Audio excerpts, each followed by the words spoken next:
오늘 스카일리 데일리에서 또 단독이 나왔습니다. 지난 2월 3일 윤 대통령이 부정선거 의혹을 해소하고 반국가 세력 척결을 선언했던 날, 선관위 수원연수원에서 극비작전이 진행되었습니다. 한미 합동으로 미국의 블랙옵스 팀이 선관위 연수원 서쪽에 있는 외국인 공동주택을 급습해서 중국 해커 간첩단을 체포한 것입니다. 이들은 한국과 미국의 선거 조직에 깊이 개입했다는 혐의를 받고 있고, 평택을 거쳐 오키나와 미군 기지를 거쳐 미국 본토로 각각 압송되었습니다.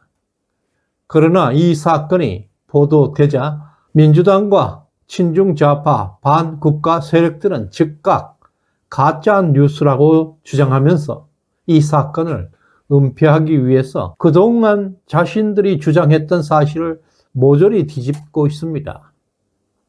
이런 진실 논쟁이 격화되고 있는 상황에서 오늘 스카일리 데일리는 또 다른 단독 뉴스를 터뜨렸습니다.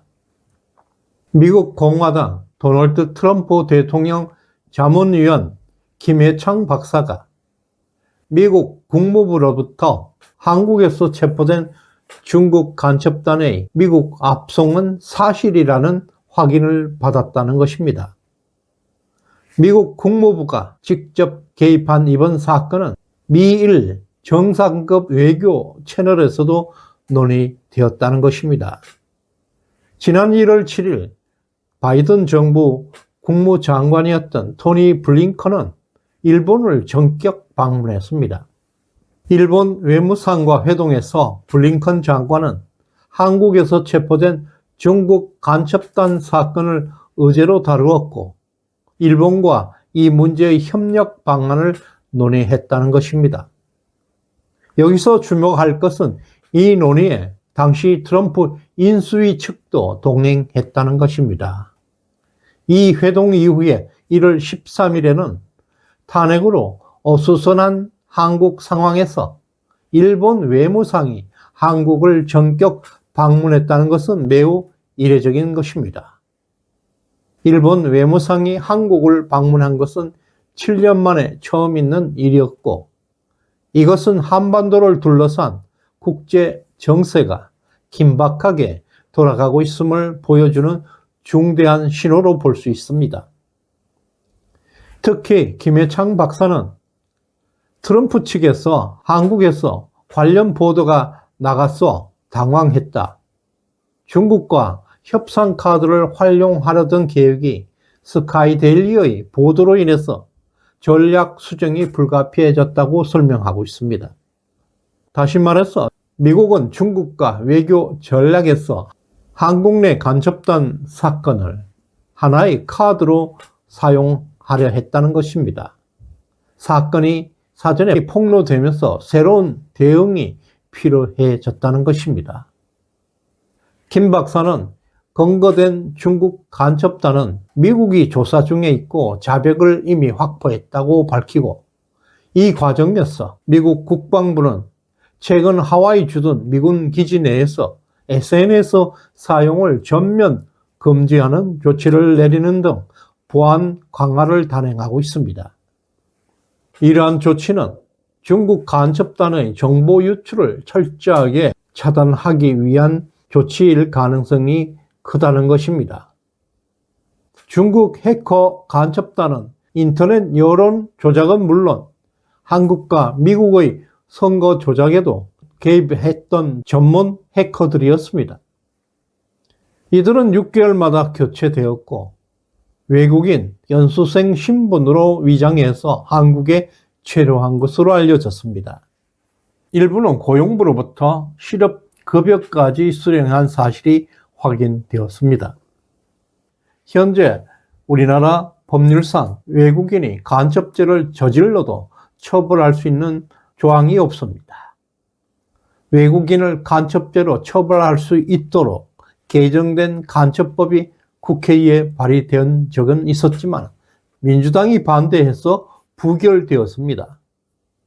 이제 우리 국민들은 궁금해하고 있습니다.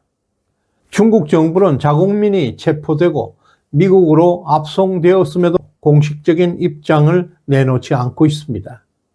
정작 당사자인 중국은 가만히 있는데 민주당에서 고소 고발을 남발하고 관련 보도의 광고까지 금지하는 등 매우 수상한 행동을 보이고 있습니다. 이번 사건은 선관위 부정선거 문제와 중국의 개입 의혹이 맞물리면서 새로운 파장을 예고하고 있습니다. 중국 간첩단이 한국 선거에 개입했다면 그들과 협력했던 세력은 누구인가? 민주당이 간첩법 개정을 반대했던 이유는 무엇인가? 선관위가 외국인 사무원 명단을 감추고 있는 이유는 무엇인가? 이번 사건은 미국 국무부의 공식 발표도 중요하지만 대한민국이 자체적으로 수사해야 할 사안들입니다. 검찰과 경찰이 부정선거 수사에 전혀 나서지 않고 있습니다. 특히 선관위에서는 12월 3일 비상계엄 당시 수원 연수원에서 무슨 일이 있었는지 CCTV조차 공개하지 못하고 있습니다. 또 김용빈 선관위 사무처장은 연수원 체포 사실과 관련해서 국회 질의에서 매우 초조하고 불안하고 황당한 답변을 보이고 있습니다. 또 민주당 의원들의 태도가 충격적으로 변하고 있습니다. 김병주, 윤건영 등 민주당 의원들은 1월 16일 스카이데일리 중국 간첩단 특종을 보도한 이후에는 그 이전까지 주장했던 선관위 직원 90명, 복면 체포설 등 모든 것을 번복하거나 취소하고 있습니다. 그리고 민주당의 주장과 스카이데일리 보도가 놀라울 정도로 일치하고 있는 점이 많습니다. 그날 90여 명의 복면 체포 사실은 민주당도 인정하고 있습니다. 이제 여론이 급속하게 변하고 있습니다. 윤석열 대통령의 지지율이 55%를 돌파하면 모든 상황이 달라지게 될 것입니다. 미국의 개입은 더욱 빨라지게 될 것이고 검찰은 더 이상 수사를 미룰 수 없게 될 것입니다. 반드시 해내야 하고 우리는 할 수가 있습니다. 지금 반국가 세력은 막다른 골목에 와 있습니다. 연수원의 숨막히는 작전은 이제 막바지로 달리고 있습니다. 아니 수원 선관위 연수원 생활동에 머물던 관계자들의 말을 종합하면 네. 11월 3일 밤 11시 민간인 강연자와 선관위 소속 승진 후보자들이 머무르던 숙소 각 층에 사복 차림의 남성들이 배치됐다라고 네, 네. 기사가 나간대. 네, 그 사복 차림의 기사가 사무총장이 예. 기자가 취재를 하면 그 취재에 응한 수원 선관위는 행정안전위원회 전체 일을 하기 전에 최소한 선관위에 보고를 해야 되는 거 아닙니까? 기사가 나오는데 기사 내용은 지금 전혀 모르고 계시는 거고 이 무전기로 소통을 하고 있는 사람들이 선관위 직원일 거라고 추측하고 계시는 거죠 지금? 지금 선관위 직원으로 보고를 받았는데 누군지 정확하게 누군지 어떤 목적에서 그렇게 했는지를 정확하게 파악해서 다시 말씀을 드리겠다는 겁니다. 그리고 그럼 여기에 경찰이 출동돼 있던 것도 마찬가지로 경찰도 경내 진입을 안 하고 바깥에서만 네. 머물렀다고 네, 말씀하시는 맞습니다. 거죠? 지금까지의 상황은 저희가 보고한 내용에 허위는 없고 다만 이 내용에 대해서는 지금 보고하지 않은 내용이 되는데 이 부분에 대해서는 어떤 식으로 이루어졌는지를 다시 말씀드리겠다는 취지입니다. 이 사람의 입술을 보세요. 청사 내부에 진입 안 했다는 저희의 보고는 맞고요. 그리고 기사에 나온 부분 보면 밤 11시에 청사 내에서 그동안 그러니까 입소한 직원들에 대한 통제가 있었다는 부분이 있는데요. 지금 상황은 그때 통제를 한 직원이 우리 선관위 직원이랍니다. 그래서 누가 왜 통제했는지를 지금 정확하게 확인해가지고 다시 알려드리겠습니다. 선관위 사무총장님께 여쭙겠습니다. 오늘 오후에 보도가 하나 나왔는데요. 이번에 연수원도 계엄군이 왔다 갔죠. 네. 거기에서 감금과 통제 사실이 있었다라는 보도가 있었습니다. 맞습니까? 제가 알고 있지 못한 사항입니다. 제가 확인한 바로는 네. 청사 내에 진입하지 않은 것으로 전 보고받았습니다. 본의원실에 들어온 제보에 따르면 당시에 1박 2일로 수원 연수원에서 선관위 승진 후보자 대상 교육과 강연이 있었던 건 맞죠? 맞습니까? 아닙니까? 그 내용도 제가 확인을 못했습니다. 잠시만 시간 좀 끊어주시죠. 네, 잠깐 확인해보고. 아니 뒤에 사무총장이 이거는 너무한 거잖아요. 이 정도로 확인 안 지금 하고 그 내용이 개헌군이 주둔했던 곳에 네. 프로그램을 확인 안 했다는 제가 지금 개헌 제가 말씀드리는 비상사태가 벌어진 지 한 달이 돼갑니다. 청사 밖에서 대기를 하고 있었다고 해서 그 연수원에 대한 문제는 네, 특별히 뒤에 예, 아시는 분 앞으로 나오라고 하세요. 시간 끌었어요.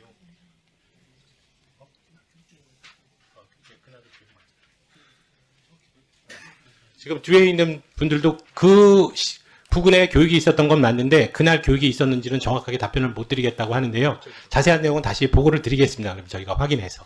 아니 뭐 시간 가도 되겠습니다. 총장님, 네. 제가 억지를 쓰는 게 아닙니다. 선관위가 속해 있는 조직과 그리고 프로그램과 시설의 개헌군이 주둔을 했어요. 그리고 그 당시에 프로그램이 가동되고 있었어요. 1박 2일짜리로 90명이 참여하는 프로그램. 그러한 사실, 기본 사실조차 확인을 안 해오셨다라고 하는 그런 게 심각한 문제 아닙니까? 네, 죄송합니다. 그리고 당시에 개헌군들이 입출입을 막았다는 겁니다. 무전기를 들고 다니면서 통제하고 식사 마치고 들어가려는 인원들에 대해서 못 들어가게 막고 했다는 거 아니에요? 왜 그런 걸 모르고 있습니까? 그러니까 다 우리한테 보고한 게 다 허위인 겁니다. 선관위가 우리한테 보고 뭐라고 했어요? 개헌군 들어온 적 없다라고 했잖아요. 네. 시설로는. 그렇습니다. 지금 시설에서 들어가는 걸 통제하고 감금한 게 시설로 들어간 거 아닙니까? 예, 의원님. 원장님? 예, 그래서 그 부분이 사실관계가 다르다면 제가 다시 한번 확인해서 사실관계가 예, 다르다면 선관위 사무총장을 비롯해서 선관위 모든 직원들은 국회에 위증하고 허위 자료를 제출하신 거예요. 실제적으로 이런 걸 개헌군이 보도가 된 청사 걸- 내에 들어가지 않은 것만은 사실이지 않습니까? 그 CCTV는 저희들이 아니 여기 보도가 나와 있잖아요. 이런 걸 제대로 확인 안 했다는 게 말이 됩니까? 예, 그 부분에 대해서는 무전기를 들고 다니면서 연수받는 사람들 통제하고 입출입을 막았다는데 그게 감금이지 통제지 뭡니까 그럼 도대체? 예, 확인해 보겠습니다. 아 이제 와서 확인한다고요? 추가로 드러난 사실이 있다고요? 어떤 네. 내용입니까? 첫 번째 임무가 이제 구체적으로 좀 제보를 받았거든요. 네. 너무나 좀 충격적인데 첫 번째 임무가 보니까 성관위에 가서 네. 성관위의 과장들하고 핵심 실무자 30명을 무력으로 제압을 하고 예. 케이블 타이로 손목과 발목을 묶고 두건을 씌워서 비완 벙커로 데리고 오라. 예?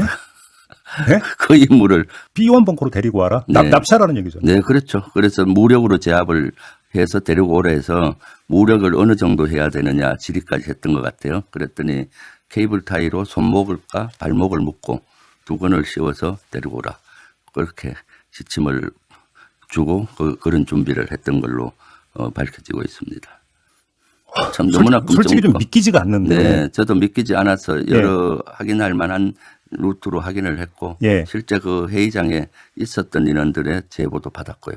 그러니까 이 제보자의 어떤 신빙성은 충분히 네, 있는 그것은 겁니까? 네, 아주 신뢰할 만한 예. 네, 신빙성이 있고 또 전후 좌우 관계가 예. 제가 궁금했던 것들이 다 해결할 정도로 거기에 깊숙이 관여돼 있었던 인원의 일종의 양심 고백이라고 보면 됩니다. 양심 고백이다. 네, 네. 양심 고백 자원이다. 네, 예, 네. 어떤 말씀인지 알 것 같습니다. 네. 기자는 개헌군이 선관위에서 케이블 타이로 손을 묶고 복면을 씌워 민간인 케이블 90명을 타이로 납치 손목을 구금했다고 묶고 민간인 발목을 구금과 묶고 납치를 일삼은 내란 행위로 윤 대통령 측을 두건을 강력히 씌워서 공격했었습니다. 이와- 그런데 1월 16일 스카이데일리에 기사가 뜨자 갑자기 김병주 의원과 문상현 기자는 자신의 증언들을 전면 철회하고 돌연 가짜뉴스로 입장을 바꿨습니다. 하지만 김병주의 철회하기 전 증언과 스카이데일리의 기사와 CCTV의 상황이 매우 흡사합니다. 정리하자면 첫 번째, 90여 명이 납치됐다 라는 공통적인 증언과 두 번째, CCTV가 공개되기 전부터 마치 CCTV를 본 사람처럼 복면을 쓰고 케이블 타이를 통해 움직이지 못하고 있다는 의혹을 너무 자세하게 묘사하여 증언했으며 김병주는 정말 신뢰할 수 있는 제보자에게 들었다고 말했습니다. 차이점은 김병주는 B1 벙커로 데려갔다고 주장한 반면 스카이데일리는 평택항으로 갔다고 한 것, 그리고 민간인이 아니라 중국인 간첩이었다는 것입니다. 영상을 자세히 보면 다른 차량이 모두 떠날 때까지 기다린 뒤 앞차 버스 운전수는 돌연 뒤차 운전수에게만 따로 비밀스럽게 정보를 전달합니다. 아마도 도착지를 B1에서 평택항으로 바꿔 아군도 속이는 전략으로 보입니다. 하지만 계엄 사태는 맞춘 사성장군 출신 김병주의 증언, CCTV를 보지 않았음에도 CCTV 상황과 모두 똑같습니다. 만약 좌파 측에서 CCTV 풀 버전을 공개한다면 스카이데일리와 우파는 굉장히 큰 타격받을 것입니다. 하지만 풀 버전을 공개하긴커녕 서삼성 민주당 의원실은 오히려 영상을 편집해서 대중들에게 공개했습니다. 좌파와 우파가 모두 같은 말을 하고 있습니다. 이것은 좌우 이념과 상관없이 서로 같은 말을 한다는 것은 사실을 말한다는 반증일 것입니다. 시대정신연구소에 후원해주신 장동은님, 소망교회님, 윤성국님, 박영길님, 박상준님, 휴먼그린님, 진심으로 감사드립니다. 구독, 좋아요 꾹 눌러주시길 바랍니다. 감사드립니다.